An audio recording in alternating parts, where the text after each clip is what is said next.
Magandang umaga sa inyong lahat, mga kaibigan. Okay, kamusta mga kaibigan? Welcome sa ating political deep dive where we dissect the juiciest intriga sa Philippine politics with a mix of katotohanan, kwento, and konting kalokohan for good measure. Ako ang inyong host, Hashtag Walk with Lan. At ngayon, pag-usapan natin ang mainit na issue. Sara, kinumpirma ba talaga ang kill impeachment ops sa Senado? Is this the so-called VP bloodbath na pinag-uusapan ng lahat? Dun dun dun! Mga kababayan, lalo na kayong mga OFW sa US, Canada, Australia, Italy, Hong Kong, UK, UAE, at saan man kayo naroon, shout out sa inyo. This episode is for you, the politically curious, the globally aware, at mga gustong malaman ang behind the scenes ng politika natin. So grab your coffee, your pandesal, or your kabsa if you are in Saudi at simulan natin ito. Isang ano lang po, may isa po kasing post sa X, no, na talagang nagbabuzz about Vice President Sara Duterte and an alleged plot to squash her impeachment. Pero totoo ba ito o is this just another political telenovela? We will break it down with facts, satire, and a sprinkle of global context para malinaw sa ating lahat. Bago natin simulan, i-hit nyo na ang subscribe button, i-like ang video at i-comment ang inyong thoughts. Share this sa mga kaibigan nyo sa abroad. And if you're feeling generous, send us a super thanks to keep this channel running. Para sa mga OFW, this one's for you. Let's keep the convo alive kahit nasa Dubai, London, or New York ka. So what's the deal with this kill impeachment ops? Is Sara Duterte the victim of a political witch hunt or is she playing 4D chess? Let's dive into the main content, mga kaibigan. Let's start with the chismis, the facts. Late 2024, nagsimula ang usap-usapang tungkol sa posibleng impeachment ni Vice President Sara Duterte. Wait, what? Impeachment? Bakit? Ano ang kasalanan? Well, according to the post on X, may mga allegations tungkol sa supposed kill order laban kina President Marcos, First Lady Liza Araneta Marcos, at House Speaker Martin Romualdez. Grabe, parang script ng action movie ito. But here's the kicker. House leaders denied na may plano for impeachment as early as August 2024. So bakit biglang mainit ang issue?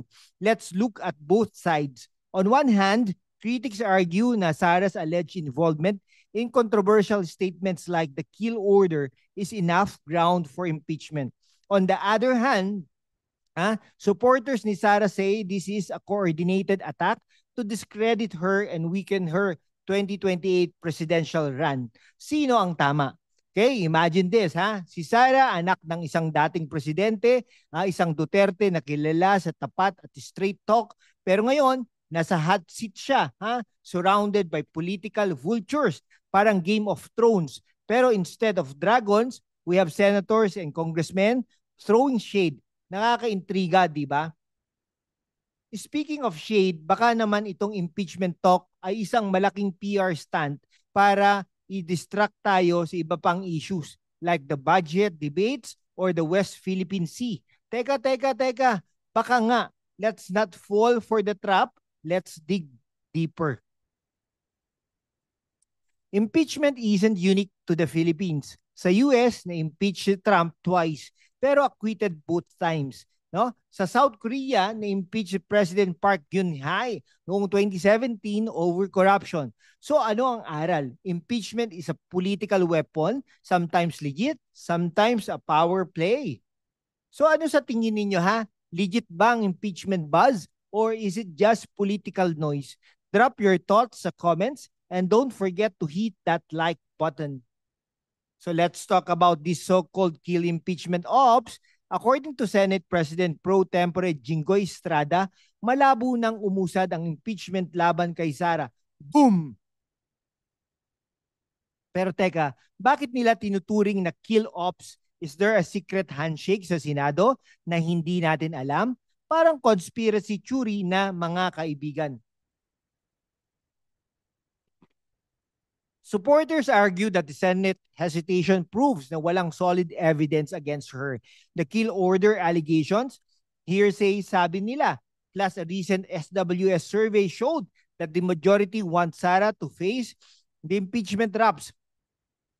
Pero marami rin ang nagsasabing she's being targeted to weaken her political clout. No? Sara's come-in sees she's a victim of character assassination, lalo na't she's a strong contender for 2028. Pero wait, may mga nagsasabi na Sara's alleged inflammatory statements like the supposed kill order are serious enough to warrant scrutiny. Political analysts argue na kahit pa-acquit siya sa Senate, the trial could unearth evidence for a plunder case. Ouch, that's a plot twist. So ano nga ba ito? Is the Senate protecting Sara or are they just tired of the drama? Parang reality show na ito, ha? Impeachment Island, Season 1. Sino ang matitira? Si Sara ba or ang kanyang mga kalaban? Abangan! Okay, picture this, ha. Si Sara is standing tall sa gitna ng political storm habang ang mga senador ay naglalaro ng chess sa likod ng closed doors. Pero sino ang tunay na mastermind? Is it Marcos, Romualdez, or baka naman si Sara mismo ang may hawak ng winning card? So anong sa tingin ninyo, ha, sa kill impeachment ops? Political strategy or genuine concern? Share your thoughts sa comments, and if you are watching from Dubai or Sydney, send us please a super thanks para suportahan ang content na ito. Now, let's zoom out. Anong ibig sabihin nito for Sara Duterte's future, ha? Let's face it, Sara is a political heavyweight. Anak siya ni Digong at her Davao track record speaks for itself. Tough, decisive, at may loyal fan base. Pero with this impeachment rumors, is she being set up to fail or is she untouchable? As Vice President and Education Secretary, Sara pushed for reforms like the matatag curriculum and increased teacher benefits. Supporters say this show her competence and heart for public service. Siyempre, may mga nagsasabi rin na PR lang ito. The kill order issue isn't her only problem. Posts on X highlight public frustration over her silence on key issues like the West Philippine Sea and her alleged ties to questionable fans. Teka, let's fact check. No concrete evidence has been presented for plunder, but the noise is loud enough to hurt her image.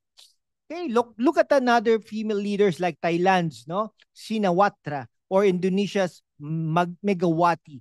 Strong women in politics often face intense scrutiny, sometimes fair, sometimes not. Is Sara facing the same or is she just playing the victim card?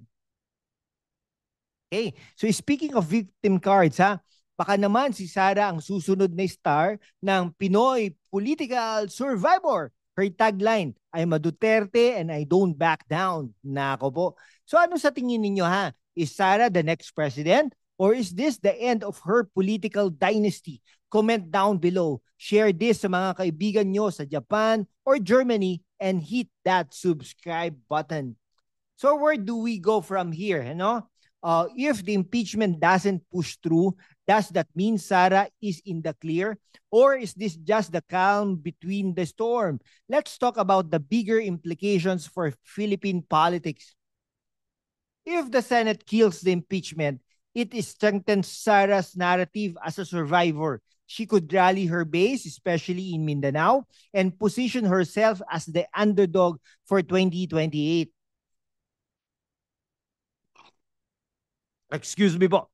But if the evidence does come out, like in a plunder case, it could be game over. The public's trust is fragile, and with 54% of Filipinos wanting her to answer impeachment, perhaps she's walking a tightrope.